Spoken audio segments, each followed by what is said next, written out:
So சாதாரண முறுக்கு தான், அதை அப்படியே நான் கையில் எடுத்து சாப்பிட்லான்னா வந்து சாப்பிட மாட்டாங்க.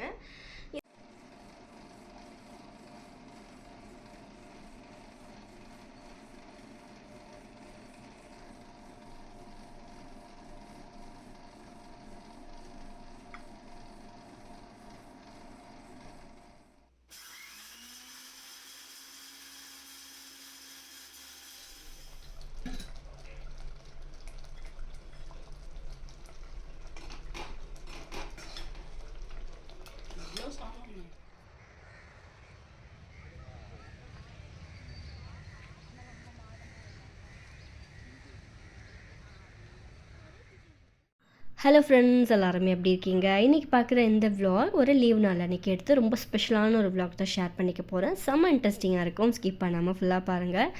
மார்னிங் சன்ரைஸ் பார்க்கலாம் அப்படின்ட்டு சடனாக பிளான் பண்ணி பெசன்ட் நகர் பீச்சுக்கு வந்து வந்திருந்தோம்.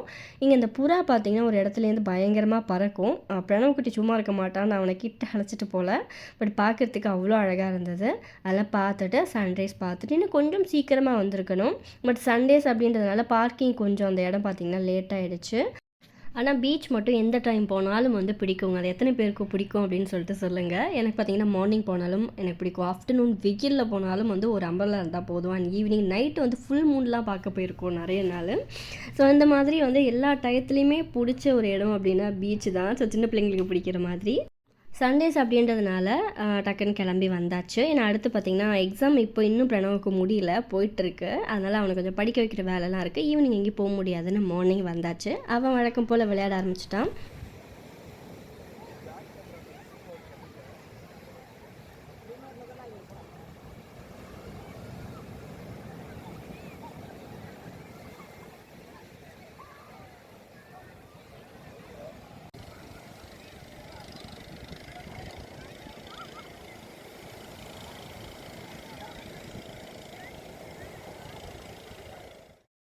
சரி ஹார்ஸ் ரைடிங் போகலாம் அப்படின்னு சொல்லிட்டு பிரணவ் கேட்டேன். அதனால் அவனையும் பார்த்தீங்கன்னா சும்மா ஒரு ரவுண்டு வந்து அப்படியே சுற்றிட்டு வந்தான்.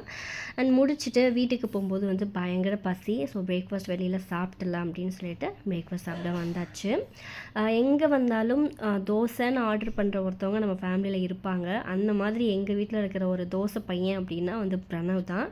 நீங்கள் எந்த இடத்துல அழைச்சிட்டு போய் உட்காந்தாலும் தோசை இருக்கான்னு தான் கேட்பான். மார்னிங்காக இருக்கட்டும், ஆஃப்டர்நூனாக இருக்கட்டும், ஈவினிங்காக இருக்கட்டும், நைட்டாக இருக்கட்டும், எல்லா டயத்துலையுமே வந்து தோசை. ஸோ இந்த மாதிரி உங்கள் வீட்டில் இருக்காங்களா அப்படின்னு சொல்லிட்டு எனக்கு கமெண்ட்ஸ்லாம் சொல்லுங்கள். முடிச்சுட்டு அதுக்கப்புறம் வீட்டுக்கு வந்தாச்சு. அண்ட் இன்றைக்கி ஒரு சூப்பரான ரெசிபி வந்து உங்களோட ஷேர் பண்ணிக்க போகிறேன். ரொம்ப ட்ரெடிஷ்னலான ரெசிபி, அம்மாவோட ஸ்பெஷல். அவ்வளோ நல்லாயிருக்கும் டேஸ்ட்டு. எங்கள் ஃபேமிலியில் இருக்கிற எல்லாருக்குமே அவங்க பண்ணுற இந்த புளியோதரை பேஸ்ட்டு, ஸோ என்ன நான் சொல்லிட்டேன், அந்த புளியோதரை வந்து ரைஸ் அவ்வளோ பிடிக்கும், அவ்வளோ பர்ஃபெக்டாக இருக்கும். எப்படி பண்ணுறாங்கன்னு சொல்லிட்டு பார்க்கலாம்.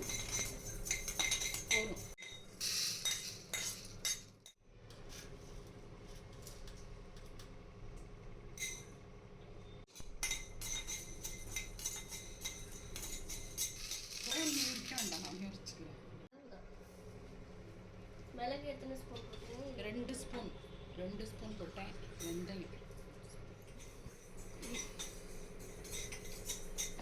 மல்லி 2 ஸ்பூன், மிளகு 2 ஸ்பூன், அண்ட் வெந்தயமும் பார்த்தீங்கன்னா 2 ஸ்பூன். எல்லாமே அந்த 2 ஸ்பூன் அளவு.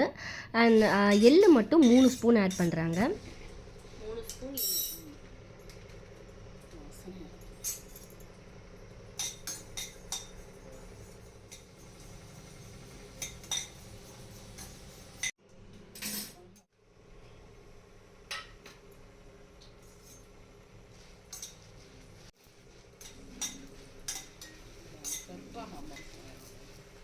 மிளகாய் கொஞ்சம் எண்ணெய் சேர்த்து ஃப்ரை பண்ணோன்னா சீக்கிரம் கரிஞ்சு போகாமல் கருப்பாகாமல் இருக்கும். அண்ட் எல்லாமே ஃப்ரை பண்ணி எடுத்தாச்சு. புளியும் பார்த்திங்கன்னா ஊற வச்சுருக்கோம்.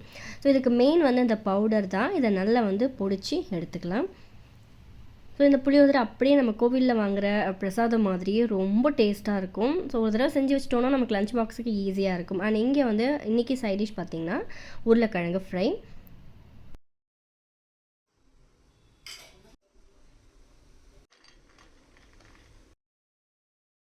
நம்ம எவ்வளோ புளிலாம் ஊற வச்சுருக்கோமோ அந்தளவுக்கு ஏற்ற மாதிரி நிலக்கடலை அண்ட் மிளகாய். நம்ம ஆல்ரெடி மிளகாய் ஃப்ரை பண்ணியிருக்கோம். ஸோ மிளகாய் மட்டும் பார்த்து எடுத்துக்கலாம். கருவேப்பிலை அண்ட் நல்லெண்ணெய். ஸோ எவ்வளோ நல்லெண்ணெய் சேர்க்க முடியுமோ நல்லா ஒரு கப் அளவுக்கு நல்லெண்ணெய் சேர்த்துக்கலாம்.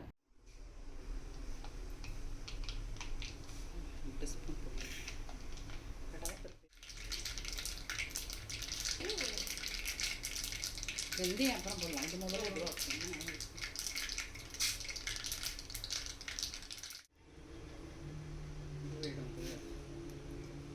வெந்தயம்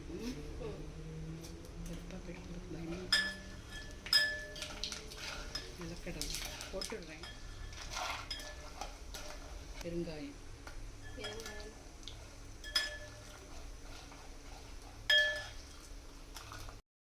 இங்கே உருளைக்கிழங்கு குக்கரில் சைடில் வேக வச்சுட்டே இருக்கும். நீங்கள் நிலக்கடலைலாம் நல்லா வந்து பொரிஞ்சதுக்கு அப்புறமா மிளகாய் வந்து சேர்த்துக்கலாம். வெந்தயம் பார்த்தீங்கன்னா கடலைப்பருப்புலாம் போட்டதுக்கு அப்புறம் தான் போடுறாங்க. முன்னாடியே போட்டால் கொஞ்சம் ஹீட்டில் சீக்கிரம் கலர் மாறிடும் அப்படின்ட்டு. அந்த கருவேப்பிலையும் சேர்த்துக்கலாம். சேர்த்துட்டு நல்லா வாசனை வந்ததுக்கு அப்புறமா நல்லா ஒரு 3/4 டீஸ்பூன் மஞ்சள் தூள் வந்து சேர்த்துக்கலாம். எல்லா பொருளுமே கொஞ்சம் எக்ஸ்ட்ராவே தான் சேர்க்குறாங்க, அப்போ தான் நல்லா டேஸ்ட்டாக இருக்கும். மஞ்சள் தூளும் ஆட் பண்ணிவிட்டு நல்லா வாசனை வந்ததுக்கப்புறமா புளி நல்லா கரைச்சி ஒரு பெரிய சைஸ் லெமன் சைஸ் எடுத்துருந்தாங்க, நல்லா கரைச்சி சேர்த்துக்கலாம்.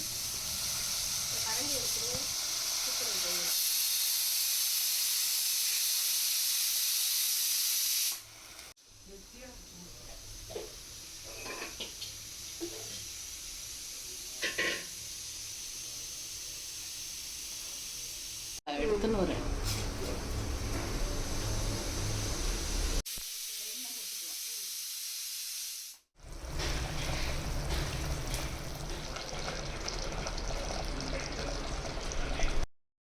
நல்லா புளி தண்ணி திக்காகி இந்த ஸ்டேஜில் வந்ததுக்கப்புறமா அந்த பச்சை வாசனைலாம் நல்லா போனதுக்கப்புறமா நம்ம பவுடர் பண்ணி வச்சுருந்தா அந்த பொடி வந்து எவ்வளோ வேணுமோ, ஸோ உங்களுக்கு அந்த அளவு எவ்வளோ இருக்கோ அந்தளவுக்கு ஒரு 3லேருந்து 4 ஸ்பூன் அளவுக்கு நம்ம பொடிச்சு வச்ச பவுடர் வந்து சேர்த்துக்கலாம். சேர்த்துட்டு இது நல்லா லோ ஃப்ளேமில் வச்சுட்டு இது சேர்த்ததுக்கப்புறமா நல்லா மிக்ஸ் பண்ணிட்டோம் அப்படின்னா நல்லா திக்கான அளவு நமக்கு கிடைக்கும். அண்ட் ஃபைனலாக வெல்லம் வந்து அந்த டேஸ்ட் பேலன்ஸ் பண்ணுறதுக்காக கொஞ்சம் வெல்லம் சேர்த்துக்கலாம். அவ்வளோதாங்க, நம்மளோட புளியோதரை வந்து ரெடி. செம்ம டேஸ்ட்டாக சூப்பராக இருக்கும். சாப்பிடும்போது ரைஸில் கொஞ்சம் நல்லெண்ணெய் ஆட் பண்ணி நம்ம ஃபஸ்ட்டு பொடி பண்ணோம் இல்லையா, அந்த பவுடர் கொஞ்சம் போட்டு மிக்ஸ் பண்ணிவிட்டு அதுக்கப்புறம் இந்த பேஸ்ட்டு போட்டு கலந்தோம் அப்படின்னா டேஸ்ட் அப்படியே நமக்கு கோயிலில் சாப்பிட்ற மாதிரியே இருக்கும். ஸோ இதே அளவில் மிஸ் பண்ணாமல் ட்ரை பண்ணி பாருங்கள். எனக்கு அளவு வேணும்னா கேளுங்க என்னென்ன ஆட் பண்ணுன்னு சொல்லிட்டு உங்களுக்கு நான் கமெண்ட்ஸில் ஷேர் பண்ணுறேன். அண்ட் ஃபைனலாக ஆஃப் பண்ணுறதுக்கு முன்னாடி நல்லெண்ணெய் ஆட் பண்ணிவிட்டு ஆஃப் பண்ணிக்கலாம். ஸோ இதில் நீங்கள் லீவ் நாளையில் பண்ணி வச்சிட்டிங்க அப்படின்னா இப்போ நார்மல் டேஸில் இப்போ லஞ்ச் பாக்ஸுக்கு வேணும் அப்படின்னா டக்கு நம்ம போட்டு கலந்து ஏதாவது ஒரு ஃப்ரை மட்டும் தயிர் சாதம் ரெடி பண்ணி கொடுத்துடலாம். புளியோதரை டேஸ்ட்டு பார்த்தீங்கன்னா ரொம்ப ரொம்ப ரொம்ப ரொம்ப நல்லா இருந்தது. புளிப்பு, உப்பு, காரம் எல்லாமே பர்ஃபெக்டாக இருந்துச்சு. ஸோ இந்த சம்மருக்கு அதிகமாக சாப்பிட முடியாது, ரொம்ப அதை என்னைக்காவது ஒரு நாள் பார்த்தீங்கன்னா தாராளமாக ட்ரை பண்ணி பார்க்கலாம். ஸோ இதே மாதிரி அளவில் கண்டிப்பாக செஞ்சு பாருங்கள், பர்ஃபெக்டாக வந்து வரும். புளி சாதம், உருளைக்கிழங்கு ப்ளஸ் வடை, ஸோ நம்மளோட லஞ்ச் வந்து ரெடி. சாப்பிட சொல்லும்போது வந்து நல்லா சாப்பிட மாட்டாங்க, பட் கொஞ்ச நேரத்துக்கு அப்புறம் பார்த்தீங்கன்னா அந்த குட்டீஸ் வந்து பசிக்குதுன்னு ஆரம்பிச்சிடுவாங்க. ஸோ இப்படி தான் உங்கள் வீட்லேயும் அப்படின்னு எனக்கு சொல்லுங்கள்.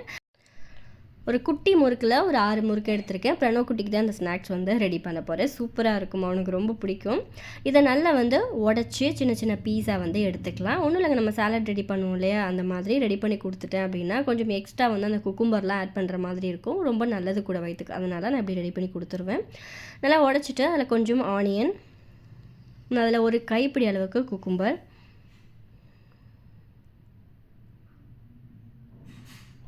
சேர்த்துட்டு இதில் வழக்கமாக நம்ம சேர்க்கும் தக்காளி வந்து நான் அதிகமாக போட மாட்டேன், ரொம்ப நசநசன்னு இருக்கிற மாதிரி இருக்கும். சும்மா ஃப்ளேவருக்காக லைட்டாக தக்காளி ஆட் பண்ணிவிட்டு கொஞ்சம் கொரியாண்டர் லீஃப் அண்ட் வந்து சீரகம், பெப்பர் பவுடர், சால்ட் ஆட் பண்ணிவிட்டு ஃபைனலாக லெமன் பிழிஞ்சிட்டு சாப்பிட்டோன்னா சூப்பராக இருக்கும். இதில் கொஞ்சம் அந்த சாட் மசாலா சேர்த்தா நல்லாயிருக்கும், நான் அது போடலை, எனக்கு தெரிஞ்ச இந்த பெப்பர் டேஸ்ட்டே அவனுக்கு போதும். நல்லா கலந்து கொடுத்துட்டோம் அப்படின்னா ஈவினிங் ஒரு குட்டி ஸ்நாக்ஸ் பவுல் வந்து பிரணவ் குட்டிக்கு ரெடி ஆகிடுச்சு. அவள் சாப்பிட்டதும் அதுக்கப்புறம் வந்து அவனுக்கு மறுபடியும் எக்ஸாமுக்கு படிக்க ஸ்டார்ட் பண்ண வேண்டியதா. ஸோ அந்த எக்ஸாம் முடிஞ்சால் தான் வந்து நமக்கு நிம்மதியாக இருக்கும். அண்ட் லீவ் விட்டால் அந்த அட்ராசிட்டி இன்னும் சூப்பராக இருக்கும். பட் இனிமேல் இப்போ எக்ஸாம் முடிஞ்சிச்சுன்னா நமக்கு வந்து திருப்தியாக இருக்கும். ஓகே ஃபைன், நம்மளோட ஸ்நாக்ஸ் ரெடி. சாதாரண முறுக்கு தான், அதை அப்படியே நான் கையில் எடுத்து சாப்பிட்லான்னா வந்து சாப்பிட மாட்டாங்க. இந்த மாதிரி ஏதாவது வந்து அவங்களுக்கு எக்ஸ்ட்ரா ரெடி பண்ணி கொடுக்கணும். இன்னும் லீவ் வேறு விட போகிறாங்க. ஒரு குட்டி இருக்கிற வீட்டிலேயே இவ்வளோ அமக்கலமாக வந்து இருக்கும். 2 பேர் இருக்கிற வீட்டெல்லாம் என்ன பண்ண போகிறாங்கன்னு வந்து தெரியல. சம்மர் ஹாலிடே செம்மையாக இருக்கும் அப்படின்னு நினைக்கிறேன். அதுவும் பிரணவெலாம் பார்த்திங்கன்னா வந்து அவனை எப்போவுமே நம்ம ஒரு எங்கேஜாகவே வச்சுருக்கணும். நம்மளை போட்டு டார்ச்சர் பண்ணிக்கிட்டே இருப்பான். பார்க்க ரொம்ப அமைதியான குழந்தை மாதிரி இருப்பான். ஆனால் அவன் அப்படி கிடையவே கிடையாது. ஸோ இந்த மாதிரி ரெடி பண்ணி கொடுக்கலாம், குட்டீஸ்க்கு ரொம்ப பிடிக்கும். ஸோ அடுத்தடுத்து இந்த மாதிரி லீவ் டேஸில் குயிக்காக டேஸ்டியாக ஹெல்த்தியாக பண்ணுற மாதிரி நிறைய ரெசிபீஸ்லாம் உங்களோட நான் ஷேர் பண்ணிக்கிறேன். இது ஒரு சின்ன ரெசிபி தான். ஸோ யூனிக்காக டிஃப்ரெண்ட்டாக இருக்கிற ரெசிபீஸ்லாம் நிறைய உங்களோட ஷேர் பண்ணிக்கிறேன். அண்ட் அன்றைக்கி ஈவினிங் வந்து சரண்யா அக்கா இன்விடேஷன் வைக்கிறதுக்காக வந்திருந்தாங்க மிதுன் குட்டி பொங்கல் ஃபங்க்ஷனுக்கு. அவங்க வீடியோவில் போட்டிருப்பாங்க அப்படின்னு நினைக்கிறேன். ஸோ இந்த டே வந்து எனக்கு இந்த மாதிரி ரொம்ப ஹாப்பியாக போச்சு. என்னோட ஒரு குட்டியான ஸ்பெஷல் விலாக் உங்களோட ஷேர் பண்ணிக்கிட்டேன். இந்த மாதிரியான விலாக்லாம் உங்களுக்கு பிடிக்கும்னா நம்ம சேனலை மறக்காமல் ஃபாலோ பண்ணிக்கோங்க. அடுத்தடுத்து சூப்பரான வீடியோவோட உங்களை மீட் பண்ணுறேன். பை, மறக்காமல் லைக் பண்ணிக்கோங்க. தேங்க்ஸ் ஃபார் வாட்சிங்.